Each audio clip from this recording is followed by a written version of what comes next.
proteção nesse mundo. E por estar escrito aqui também, vai nos dar garantia ao mundo eterno, ao mundo futuro. Aí o que o Senhor faz? O Senhor é maravilhoso. O Senhor fala assim, vocês vão pegar o meu sangue, ou o sangue do Cordeiro, e passar sobre as portas. Uma pergunta retórica. Se eu estou no meio de uma cultura, passou 400 anos dentro de uma cultura, meu povo passou 400 anos dentro de uma cultura, com certeza eu vou andar naquela cultura também.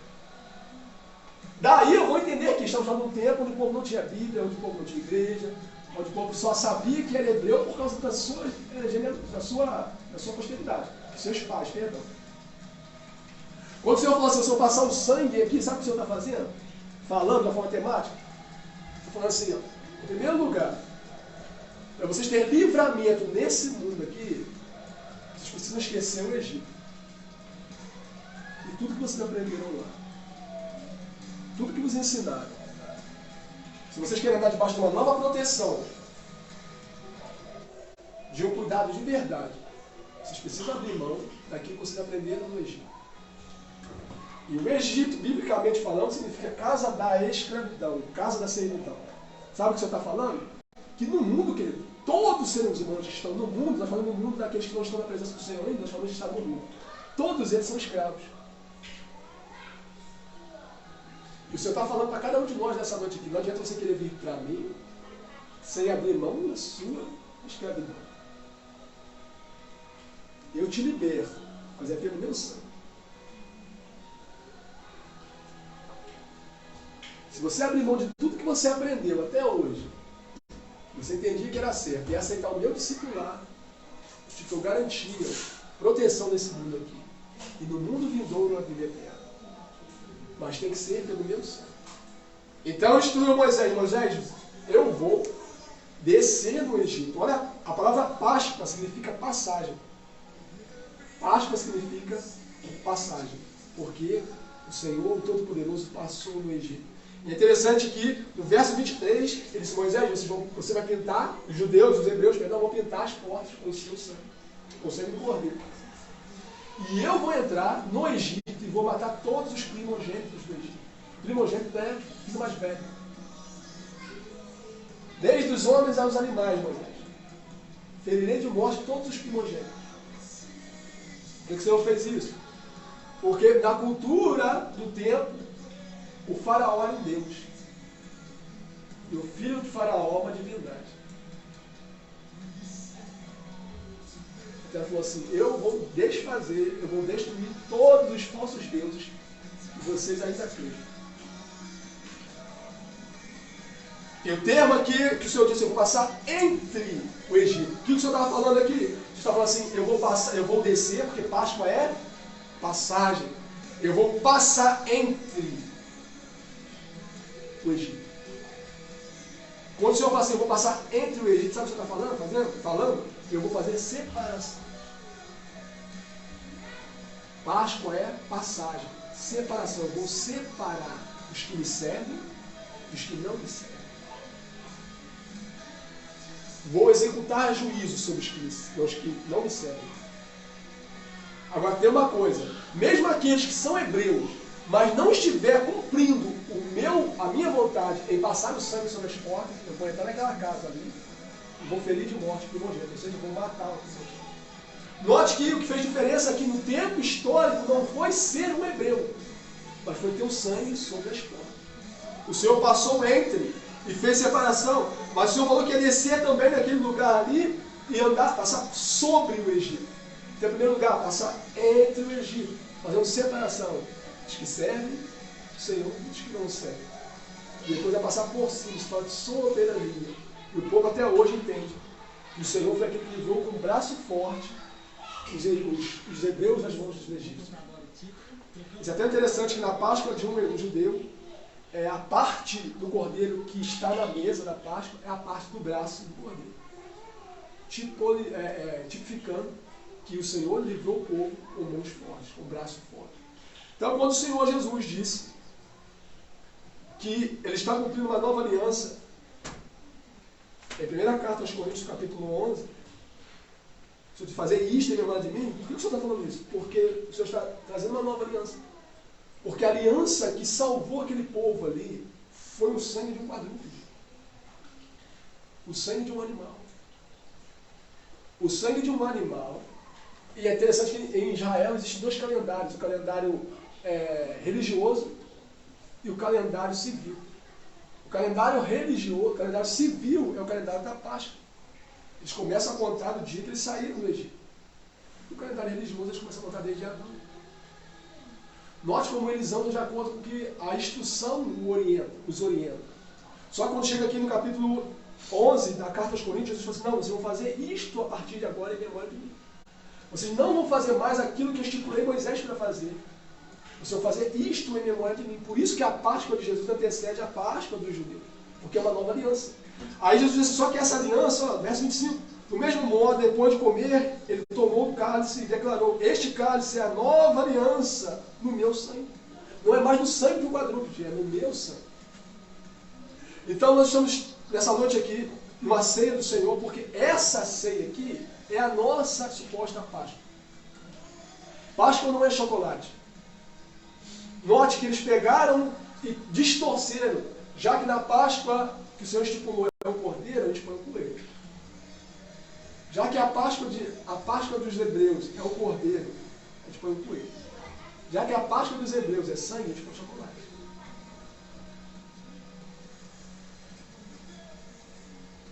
Como eu falei aqui no começo, querido, nós estamos em uma batalha interna e externa para fazer com que as pessoas não entendam quem é o verdadeiro cordeiro.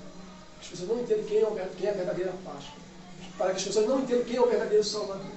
Entenda uma coisa, o mundo está agindo e trabalhando de uma forma descontrolada para nos distrair. O Senhor disse para Moisés, vocês precisam sair depressa, vocês precisam estar com as sandálias nos pés, com as roupas sobre o corpo. E quando vocês ouvirem o shofar, vocês vão sair.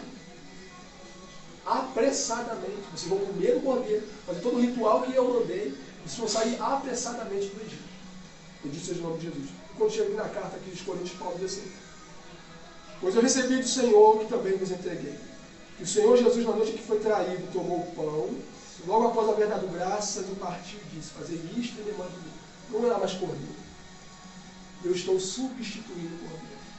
Eu estou substituindo as ervas amargas que havia na Páscoa. Ervas amargas representavam a amargura que o povo passou no Egito. Você está falando na nova aliança dele, não haverá mais amarguras na alma. O Senhor está falando da presença dele, toda a amargura que você sofreu lá atrás, o Senhor tiraria. O Senhor faria tudo novo. O Senhor também na Páscoa estipulou que haveriam ovos. O povo tinha que se alimentar de ovos na ceia da Páscoa. E ovos representam a reprodução. O povo não pôde reproduzir para a liberdade, o povo teve que reproduzir para a escravidão. É mais ou menos como você estivesse trabalhando e não tivesse o seu salário. É mais ou menos isso. Mas você está falando assim, na minha Páscoa, não. Todos aqueles que trabalharem na minha obra, no meu reino, serão galardoados, abençoados, recompensados. Bendito seja o nome dele, para todos sempre. E o povo também tinha que comer na Páscoa ervas amargas. Ervas amargas representam também a amargura que o povo passou ali, as humilhações que o povo passou no Egito. Jesus está estipulando com a nova ceia do seu sangue, a nova aliança do seu sangue, que aquele caminhar comigo não será mais humilhado, mas ainda que sejam humilhados, serão exaltados por mim. Você pode até ser humilhado por homens, mas você vai ser exaltado por Todo-Poderoso, porque nós estamos na nova aliança. Essa aliança não é mais composta no sangue do quadrúpede, mas no sangue do Cordeiro verdadeiro. Na Páscoa antiga também havia a carne do cordeiro, como eu falei com vocês. Então o povo deveria comer a carne do cordeiro e todo o cordeiro, incluindo a cabeça do cordeiro também. Isso eu estava mostrando de uma forma temática. Era que na caminhada cristã, mesmo estando na nova aliança, não haverá momentos fáceis. Haverá momentos que aparentemente não nos são favoráveis. Haverá momentos difíceis, mas faz parte de todo o cordeiro. Faz parte de toda a jornada. Perda faz parte da jornada. Ganhos faz parte da jornada. Humilhações faz parte da jornada. Nós não estamos em uma mensagem que a gente escreve para ele, triunfalista, aonde você vai vencer todos. Não é verdade, querido. É de todo o cordeiro. Você não pode escolher que parte. Eu quero só a parte da mão, que é a parte do favor, da bênção, da recompensa. É interessante que quando as pessoas cantam muito, né, nós queremos ver suas mãos, né? Tem muitos pedem seus pés, nós queremos ver suas mãos, né? Pede suas mãos, nós queremos ver seus pés. Interessante que na cultura hebraica, quando a mesma bênção que eu dou aqui no final do culto, é a bênção que Arão dava sobre a tribo de Israel, as tribos de Israel. E quando Arão ia ministrar a bênção sobre o povo de Israel, ele levantava a mão direita acima da esquerda. Então ele colocava a mão direita aqui e a esquerda aqui. Por quê? Ele entende que a mão direita do Eterno representa a bênção. E a esquerda representa o juízo. A justiça. Quando Arão fazia isso, ele não estava falando com o Senhor e para o céu, Senhor, que a tua paz, que a tua bênção, que a tua graça seja maior do que o teu juízo. Se for invertido, Senhor, de qual forma nós estamos perdidos. Porque nenhum ser humano pode permanecer na tua presença por mérito, Senhor. Então, que a tua graça, que a tua misericórdia seja sempre maior do que o teu juízo. A palavra diz que a misericórdia se regozija contra o julgamento. Quando o ser humano tem que ser julgado, lembra da mulher que foi traga até Jesus? E toda a multidão queria ver juízo e julgamento. Senhor, ela pecou, ela precisa ser apedrejada. E Jesus, como sumo sacerdote, né? O grande sumo sacerdote, ele exerce a mão direita acima da esquerda. Ele exerce muito mais graça do que juízo. Ele exerce muito mais bondade e misericórdia do que justiça. E diz, mulher, vai e não peques mais. Essa é a nova aliança do meu sangue, diz o Senhor. Fazer isto em memória de mim. A partir de agora, é a nova aliança do meu sangue. Vamos acender aqui, por favor. E essa ceia, o Senhor, ele exige duas coisas. Ele não exige mais o cordeiro. Ele não exige que você passe o sangue desse cordeiro sobre as portas. Ele não exige que você esteja calçado. Ele não exige nada disso. Ele só exige duas coisas básicas. A primeira coisa, examina a examinação de si mesmo. O nosso perdão não está na ceia. A ceia nos lembra o perdão de Cristo por nós. O nosso perdão não está na ceia. Eu sei que muitos pensam assim, mas equivocados estão. Olha o que Paulo vai dizer aqui, ó, verso 26. Portanto, todas as vezes que comerdes deste pão e beber deste cálice, Espírito Santo. Portanto, todas as vezes que comerdes deste pão e beberdes deste cálice, proclamai a morte do Senhor até que ele venha. Por esse motivo, quem comer, olha só, quem comer o pão ou beber do cálice do Senhor indignamente será culpado de pecar contra o corpo do Senhor. Contra o corpo, contra o sangue do Senhor. Examine, pois, cada um a si próprio, e desta maneira coma o pão e beba o cálice. Pois quem comer e beber sem discernir ou sem consciência do corpo do Senhor, come e bebe para a sua própria condenação. Olha o verso 30. Por essa razão, há entre vós muitos fracos, doentes e vários que já dormem. Qual a consequência, Marcelo, de desfrutar do banquete? Desfrutar da ceia do Senhor sem entender o que é a ceia. Meu irmão, você pode desfrutar de morte espiritual. Ou você pode se tornar um homem fraco, um crente fraco. Ou um doente. Por quê, Marcelo? Porque você não entendeu o que é a ceia. O perdão não está na ceia. A ceia está trazendo, me lembrando o que Cristo fez. A ceia está me lembrando que agora ele não exigiu um animal. Ele mesmo se deu em meu lugar. Ele derramou seu sangue em meu lugar. E ele derramou seu sangue por quê? Por causa da minha dívida. Pecado na palavra é dívida.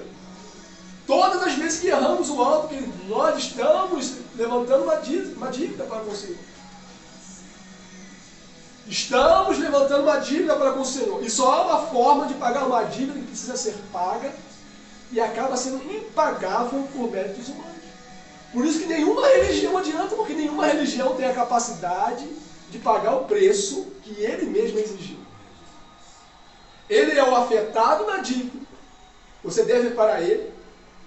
Ele é o que foi prejudicado no contrato. Ele se deu para satisfazer ele mesmo. Nessa noite aqui nós estamos celebrando a ceia. Na noite que foi traído. Antes de ele se entregar por mim e por você, ele foi traído. Mas a traição não impediu o Senhor de ir até o fim. E Paulo diz, todos aqueles que não conseguem discernir o que é o corpo e o sangue de Jesus, o corpo de Cristo, comem e bebem da sua própria condenação. Porque os crentes aqui, eles achavam que era só um banquete. E os ricos traziam um banquete semelhante a esses banquetes de final de ano. Então os ricos traziam aquele banquete ali. Já que aqueles que traziam, eles não esperavam os pobres, ainda que eram irmãos da fé. E eles montavam a ceia, e eles mesmos comiam da ceia. Bendito seja Jesus. E aí Paulo dizia, Paulo escrevendo aos Coríntios, assim, vocês não têm comida em casa, não? Vocês não entenderam nada do que é a ceia do Senhor, não? Vocês estão achando que o nosso perdão está realmente num cálicezinho e num pão feito por mãos humanas? Vocês esqueceram que o pão era feito sem fermento na Páscoa, tinha que ser feito sem fermento. Fermento fala de contaminação. Fermento fala de falsidade. Fermento fala de algo acrescentado, algo adulterar. Algo falso. Vocês não entenderam ainda não que o pão que é o próprio corpo de Cristo, então quando Jesus diz fazer isto em memória de mim, Jesus rasga o pão. Quando Jesus pega esse pão, Jesus rasga de cima a baixo. Ele diz assim, fazer isto em memória de mim. Foi o que eu falei na introdução da mensagem. Ele só falou assim, fazer isto em memória de mim. Isto o que, Marcelo? É fazer isto porque daqui para trás a Páscoa fica e a igreja não celebra mais a Páscoa. A igreja celebra a minha morte e ressurreição. E até que eu venha, a minha igreja deve anunciar a minha morte e a minha ressurreição. Porque a redenção da raça humana agora está no sangue.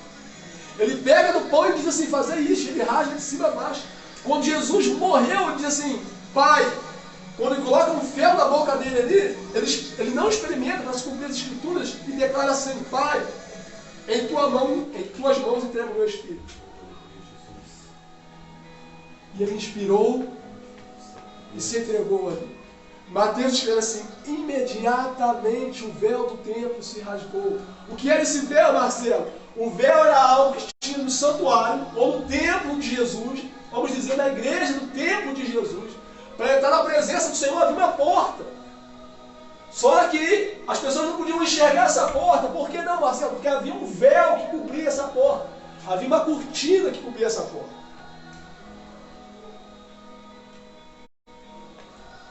Tinha 30 metros de altura esse véu. 30 de espessura. De forma que Flávio Josefo diz que nem um boi amarrado no lado do véu e outro boi amarrado do outro lado do véu poderiam rasgar esse véu. Um boi puxando um para cada lado, tentando rasgar o véu, tinha capacidade para rasgar esse véu. 30 centímetros de espessura que havia o véu.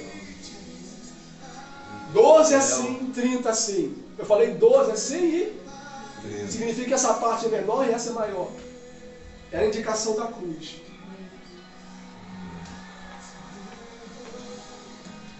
Mateus diz assim, quando entregou o seu espírito, imediatamente o véu se rasgou. Por quê? O véu era o próprio corpo de Cristo. Ele diz assim, isto é meu corpo. Ele não fala, esse é meu corpo. Ele diz assim, isto é meu corpo. Ele pega o pão e faz isto. Ele diz assim, isto é meu corpo, que é partido por vós, de cima para baixo. Como Mateus relata que o véu foi rasgado de cima para baixo. Quando o véu foi rasgado de cima para baixo, o povo podia enxergar a porta. E Jesus diz assim, eu sou a porta.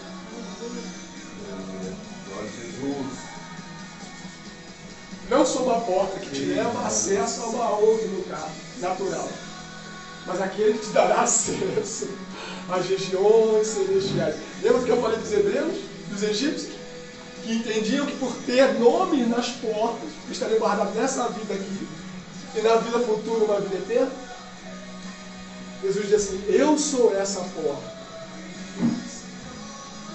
Eu sou essa porta que te guardará durante toda a sua jornada aqui. Estará te dando auxílio. A minha presença será contigo. Eu sou aquele que a palavra diz, eu sou o Emanuel. É o Deus talvez comigo. Não, é o Deus comigo. E Jesus diz assim, eis que estou convosco todos os dias, até a consumação do céu. Não é por alguns momentos. Não é somente nos momentos favoráveis. Não é só naqueles momentos que você está feliz, alegre, com saúde, sendo reconhecido pelos homens. Não, estou contigo em todos os momentos. Aleluia. No momento de banquete, no momento de fome, de escassez, estarei contigo. No momento de saúde, no momento de dor, estarei contigo. Glória a Jesus. No momento de reconhecimento, no momento de perseguição, estarei contigo. Eis que estou convosco todos os dias, até a consumação do céu. Obrigado, Pai. E ele diz assim, eu preciso entender o que é a ceia. E o que é a ceia? A ceia é o corpo de Cristo. E o que é o corpo de Cristo, Marcelo? O corpo de Cristo é a igreja. Aleluia. Glória a Jesus. Hoje a ceia aqui. Se houvesse esse banquete aqui, e eu estivesse sozinho aqui nessa noite, não haveria ceia.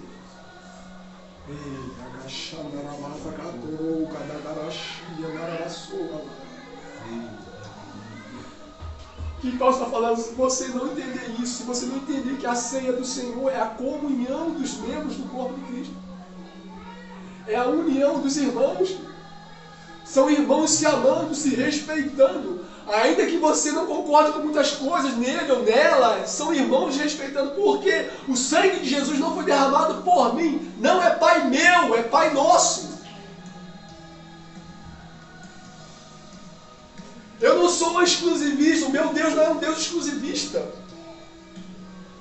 Não é mais Deus meu porque eu sou um pastor e é um Deus seu às vezes porque você é um membro, qualquer um.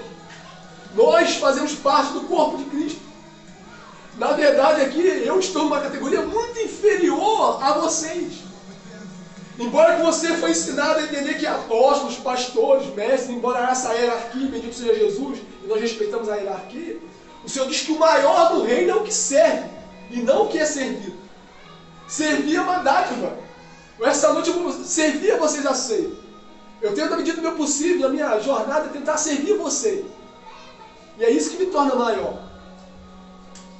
Porque maior é o que serve. E servir é uma arte. Rodrigo às vezes me mandou uma foto, acho que quinta-feira, servindo as pessoas lá. Servir é uma arte. A mentalidade do homem não, menor é o que serve, maior é o que é servido. No reino as coisas funcionam diferente. Maior é o que serve. Note que o Eterno, Ele é Senhor de todas as coisas, quer coisas visíveis, quer coisas invisíveis. E o Eterno vive para servir a sua criação. Bendito seja Ele para vocês. Paulo diz isso, é a ceia do Senhor. É quando você se respeita, é quando você ora uns pelos outros. Quando você ajuda uns aos outros. Quando você suporta uns aos outros. E suportar aqui não é só no sentido assim, caramba, tem que aguentar a irmã Helena mesmo. Não é só nesse sentido. É no sentido de dar suporte. Entende? A irmã Helena está com dificuldade para andar, o Chico, você combate os braços dela, levanta, olha assim, você dá suporte. Quem está entendendo, diga amém. Isso é suportar, vamos embora, irmã Helena. Não vamos parar aqui não. Marcelo, mas está muito difícil, eu sei que está, irmã. Pedro disse que os irmãos na fé estão passando por dificuldades e lutas de todo mundo, não tem a ver só contigo. Eu sei que às vezes parece que é só eu que estou passando por momentos difíceis. Que parece às vezes que é só para mim que as coisas são muito mais difíceis. Não é, irmão. Bem-vindo ao reino. E Paulo diz assim, esse é o corpo de Cristo. Todos aqueles que não entendem o que é o corpo de Cristo estão doentes. Todos aqueles que acham, aí de repente o amigo chega e fala assim, não, eu sou melhor porque eu sou o que toca. Ou eu sou melhor porque eu sou o que prega, o que canta. Paulo diz assim, nós somos o corpo de Cristo. E por mais que um dedo para você, um dedo no pé, ele pode ser inferior aos olhos que está em evidência, o corpo precisa dos dedos que não está em evidência. Para que seja um corpo perfeito. Para que seja um corpo sarado. Agora note que coisa gloriosa, essa igreja é o corpo de Cristo. E Paulo diz que nós já estamos mortos com Cristo. E se estamos mortos com Ele, porque é o memorial da morte, ele diz, fazer isto, todas as vezes que lembrares de mim, e anunciai a minha morte até que eu venha. Então Paulo diz, se com Ele estamos mortos, por certo com Ele também ressuscitaremos. Já estamos ressuscitados com Ele. Isso quer dizer que o corpo de Cristo é algo glorioso. A igreja é algo glorioso. É o único lugar onde você vai ver um bilionário sentado de um lado de um caseiro. E os dois são iguais. A cruz de Cristo liberou todo mundo. Por isso, para vocês que não estão acostumados comigo, eu tenho hábito assim, eu sei que eu sou um pastor, mas eu não gosto muito disso. Quando você me chama de pastor, me coloca, parece que está me colocando na categoria elevada, porque Marcelo é muito mais espiritual do que eu, porque ele é pastor. A cruz libera todo mundo. A cruz diz que nós somos um reino de sacerdotes. E só existe um sumo sacerdote. Só existe um grandão, entende? Só existe um digno de glória, de reconhecimento, de honra, de majestade. O nome dele é Jesus. Nós somos o corpo dele, glorioso. Marcelo, mas com todas essas dificuldades, quando Paulo escreve a carta aos Coríntios, é uma carta que tinha todos os dons, mas era uma igreja que não vivia espiritualidade. É uma igreja que tinha todos os tipos de problemas. Parece que é uma igreja que pegou todos os problemas de outras igrejas e falou assim, vamos desfrutar de todos os problemas de dificuldade de outras igrejas. Paulo, no capítulo 1, entendendo todas as dificuldades que essa igreja tinha, e precisava ser reparada, curada, sarada, limpa, edificada ou reedificada. Paulo diz assim, mas não tem problema não, tá? Porque aquele que vos chamou, e o nome dele é Jesus, aquele que vos comprou, aquele que vos salvou, ele é fiel e poderoso para vos apresentar perfeitos naquele grande dia. Porque para o Senhor, não importa como as coisas, já há um lugar, porque nós já temos o Senhor sobre as nossas portas. A palavra nos compara também como portas. Se não me engano, o salmista que diz assim, levantai, ó portas, as vossas cabeças, levantai, ó entradas eternas, para que entre o Rei da Glória.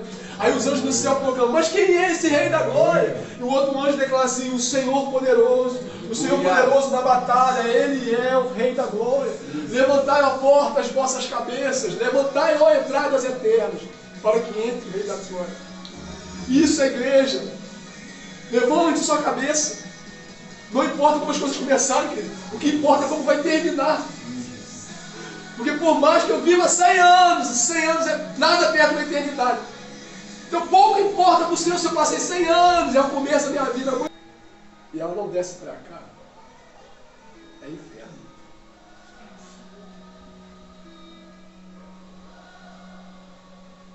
O inferno está a 30 centímetros daqui.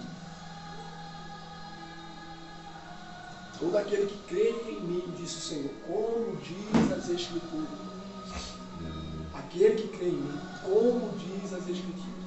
Não é aquele que crê em mim como acha que tem que crer. Senhor, eu creio em ti, tá, mas de que forma? Aí eu creio que o Senhor é letras que eu ponho aqui na porta e vai resolver a minha questão. Eu creio que o Senhor é o sangue do cordeiro, do quadrúpede, Senhor. Ei. O Senhor tirou o povo do Egito, tirou o povo da casa da escravidão. Mas o Senhor não conseguiu tirar a escravidão de dentro do coração do povo. O povo já não era mais escravos, mas o povo vivia como se fossem escravos. Embora o sangue do cordeiro já tinha sido derramado, o povo vivia como escravos. Acredito eu que nenhum de nós nesse lugar, que estamos mais no Egito, espiritualmente falando, nenhum de nós estamos mais aqui numa casa de escravidão. Talvez se vivo eu estivesse hoje, acredito que não mais, mas há um tempo atrás, nessa noite eu estaria num baile, uma danceteria.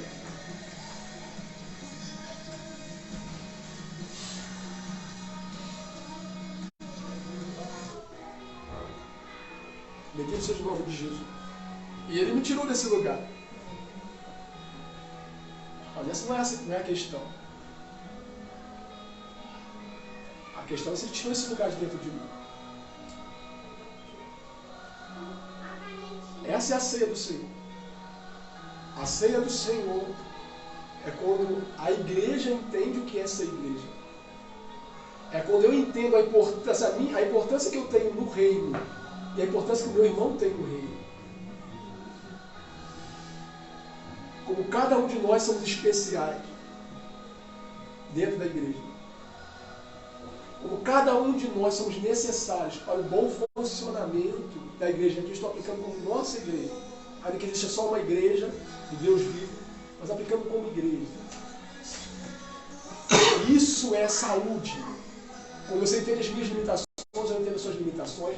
Quando eu entendo os seus defeitos, você entende os meus, sendo que o Senhor morreu por cada um de nós para nos transformar. Lembra, Ele nos tirou do Egito e agora vai tirar o Egito de cada um de nós. Tudo que é errado, de acordo com o seu santo evangelho, em nome de Jesus, Ele vai nos livrar. Mas eu preciso entender, Marcelo, eu estou tendo dificuldades em vencer isso. Querido, você não está mais na escravidão, na casa da escravidão. Então isso vai ter que sair. E segundo ponto, Paulo diz que é necessário examinar-se a si mesmo. E depois que o homem examina a si mesmo, eu examino a minha própria vida, o texto sagrado diz assim, e toma do cálice, toma do pão e do cálice. Deixa eu ler aqui. Nós somos um ministério que vai viver pela palavra. Para a gente, queridos, vocês estão nos visitando aqui, o que vale para nós é o que está escrito. Você pode provar para mim mesmo que eu estou errado. Então você nunca vai provar que o Evangelho está equivocado e errado. Mas se nós vivemos de acordo com o Evangelho, vou falar como o filósofo disse, estou pronto para aceitar que estou errado, se o Evangelho me convencer que eu estou errado. Ele pegou de amém.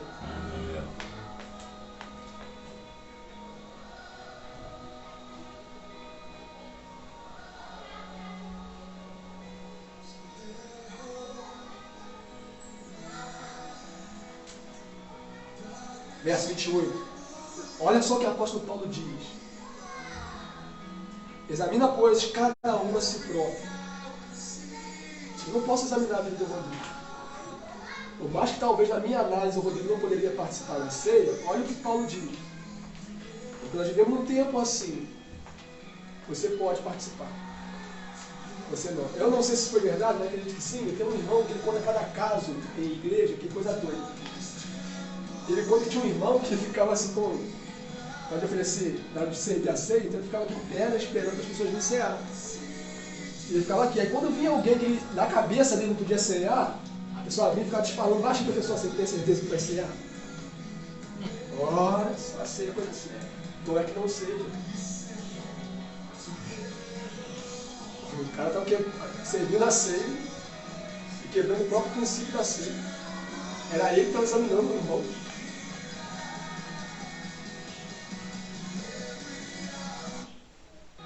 Examine, pois, analise aqui.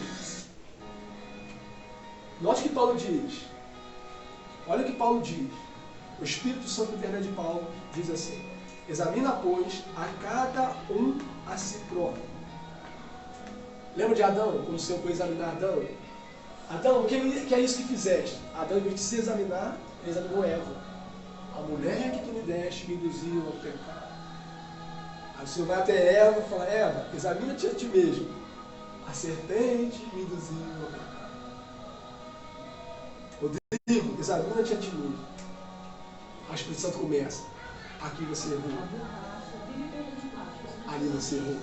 Ah, mas aqui foi por causa do João, Senhor. Aqui foi por causa da Helena. Aqui foi a empregada que me tirou do sério. Aqui foi o patrão, Senhor. Não, Rodrigo, não é para examinar o teu patrão, não é para examinar o teu filho, tua esposa. Examina-te mesmo. Reconheça a tua culpa. Aí olha o que Paulo diz. E dessa maneira, coma do pão e beba do cálice. Paulo não diz, dependendo da forma que você estiver, você coma ou não coma. É isso que Paulo diz. Então por que é isso que ensina? Porque as pessoas estão colocando na ceia o poder de perdão. A ceia não perdoa ninguém. Quem perdoa o ser humano dos seus pecados, das suas mazelas, é o sangue de Jesus. A ceia nos lembra o que Jesus fez. A ceia é a comunhão de pessoas que foram lavadas e remidas por esse sangue. A ceia é a comunhão de pessoas que receberam essa expiação, que receberam essa substituição, entenderam que eram miseráveis como eu era, pecador, e o Senhor me substituiu, porque o salário do pecado é a morte. Todo aquele que peca tem que morrer. Jesus morreu porque eu precisava morrer. Agora ele vive, para que eu tenha vida também. Então, depois que examinar-se a si mesmo, Paulo diz: toma do cálice, coma do pão. Ou seja, continue no corpo. Continue fazendo parte do corpo. Se examinando, confessando, a palavra diz que aquele que confessa seus pecados e os deixa, alcançará a misericórdia. Frase oposta. Aquele que não confessa os seus pecados e não os deixa, não alcançará a misericórdia. Não é que a misericórdia não esteja disponível a mim e a ti, mas eu não reconheço que preciso. Suponhamos que esteja quase morrendo e eu vou até o médico na minha última esperança. Minha última esperança é aquele médico ali. E eu sei que ele é um homem capacitado para me passar um remédio, esse remédio vai me curar, vai me tratar e eu vou viver. E eu chego lá, quando eu chego perante o médico fala para ele assim: o que tu tens? O que tu está sentindo? Aonde dói? Fala para mim, onde dói?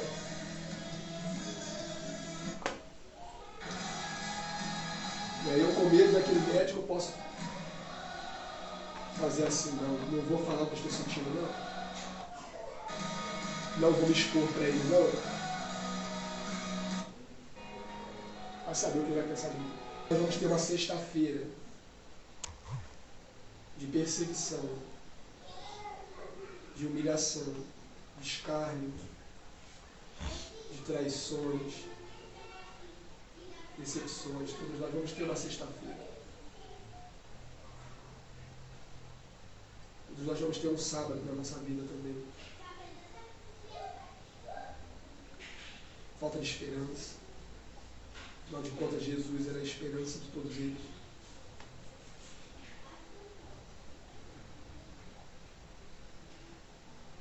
Imagina que seria uma vida sem a esperança de uma vida eterna.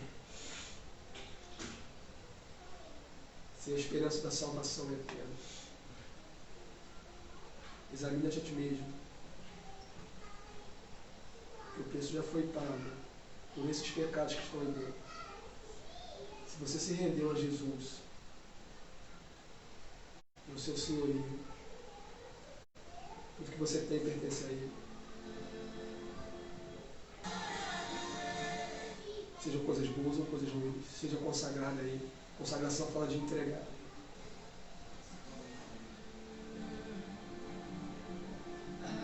Está difícil para você se liberar. Isso é uma questão de mentalidade. Porque Ele já me livrou, já te livrou. Porque está se submetendo a essa escravidão.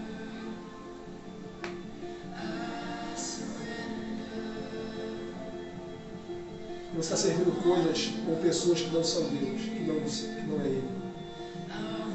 Falsos deuses. Falsas esperanças.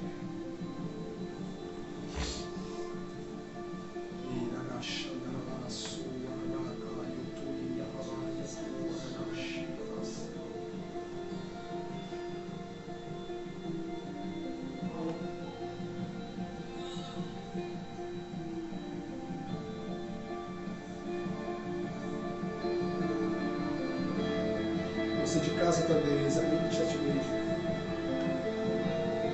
Seja um memorial ao Senhor. Vamos lembrar o preço que Ele pagou por nós.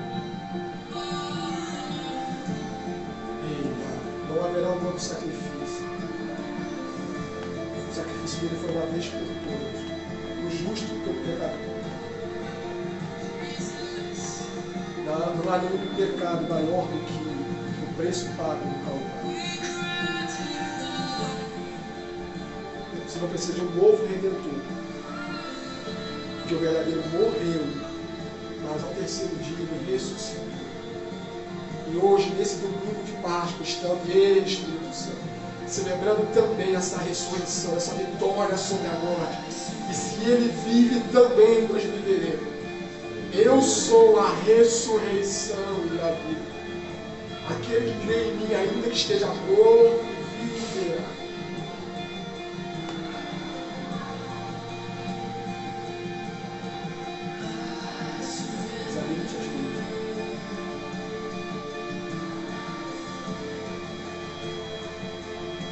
Espírito Santo.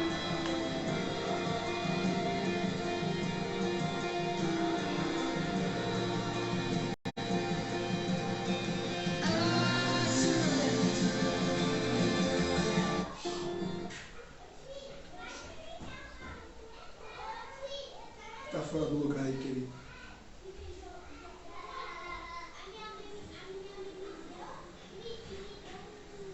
Precisa ser colocado no seu devido lugar aí. Essa minha vida está uma bagunça. Semelhante a uma casa, Marcelo, de perna para o lado. Qual como você vai começar essa mudança? Essa faxina? Escolha um como. Escolha uma área. Mas comece. Você vê a bagunça. Entender que é uma bagunça não é suficiente. É tempo de uma transformação, de uma mudança interior. Isso começa quando nós confessamos as nossas fraquezas, as nossas debilidades, a nossa culpa. Senhor, eu não consigo sozinho, Senhor. Eu peço ajuda a Ele.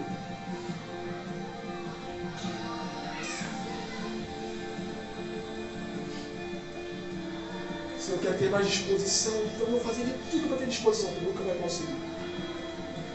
Por isso que eu e você precisamos de um Salvador. Mas Ele, sim, Ele pode te limpar. Ele pode te libertar. Ele pode te transformar.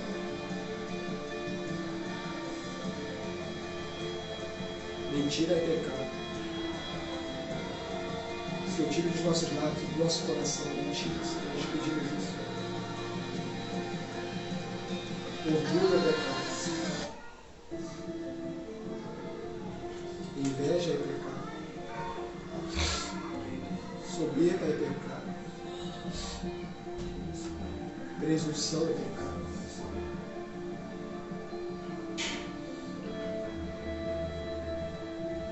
Falsidade é pecado. Traições é pecado.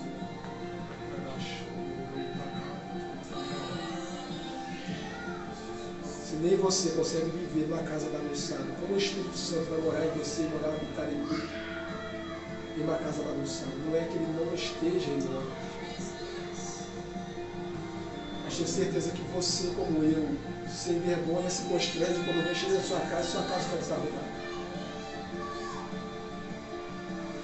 Aquele que não se encontrou lugar nem no céu nem na terra habita em mim, querido. Isso é glorioso.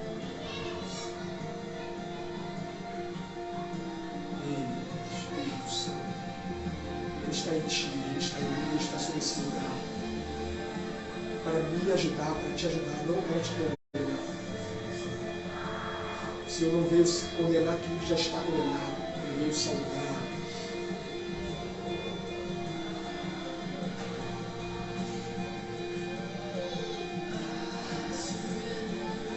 Veja você, Senhor.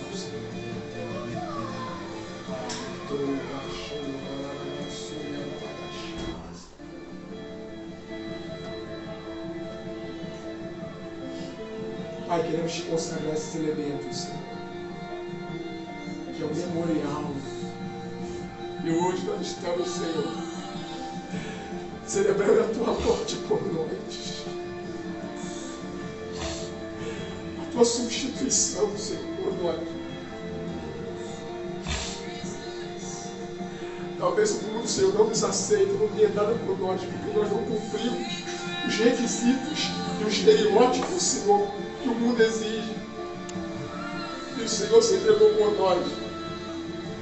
Talvez são pessoas se envergonhem de nós, mas o Senhor, como diz a tua palavra, não se envergonha em dizer que tu és o nosso Deus.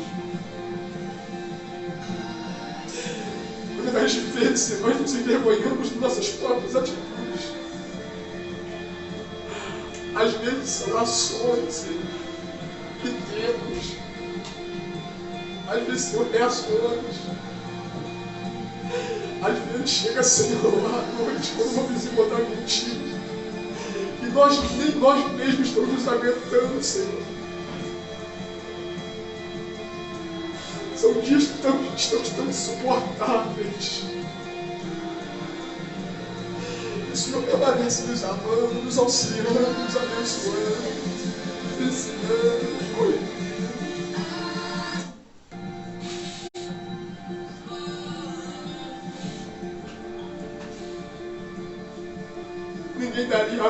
por um pecador.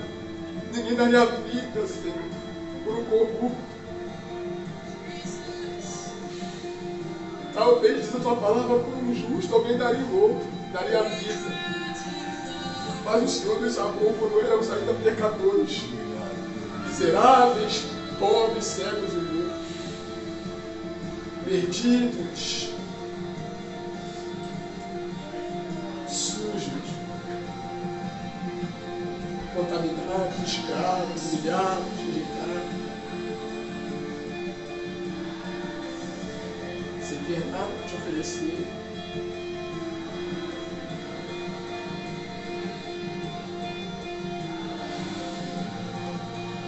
Mortos dos nossos delitos, dos nossos pecados, e o Senhor nos deu vida, com a tua vida, e o Senhor nos deu vida. Pelo teu sangue o Senhor nos comprou, e o teu sangue nos torna inocentes. Estamos celebrando a tua morte nessa noite, porque o Senhor, quando ninguém te matou, o Senhor entregou, se entregou. O Criador deu a vida pela criatura. O ofendido pagou a dívida do ofensor. O perfeito pelos imperfeitos.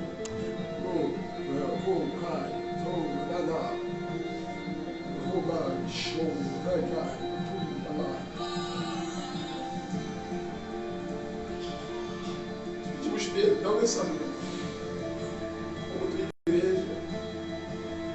Ajuda-nos, Senhor, a nossa língua. Dá-nos, Senhor, prudência no que falamos, de quem falamos, quando falamos, o que falamos, por que falamos, o que pensamos, Senhor Espírito Santo. Eu sei que o Senhor tem poder para fazer isso, que tu fez comigo. E nos dá a mente de Cristo. Tirar todo pensamento de morte, todo pensamento, Senhor, errado, todo pensamento, Senhor, contrário ao teu pensamento, à tua vontade. Tu consegues, se tu és poderoso para nos dar a mente de Cristo. E nós queremos abençoar esses elementos aqui. Bendito seja o teu santo nome para todo sempre. Queremos abençoar e consagrar esses elementos aqui. Que eles sejam uma bênção para o nosso corpo, Senhor. O nosso corpo para o teu serviço. Que o Senhor nos conclua.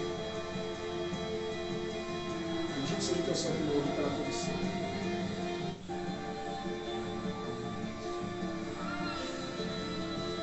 Chamar o Rodrigo e a irmã Helena para nascer. Glória a Deus. Voltar. Ligar a gatarata.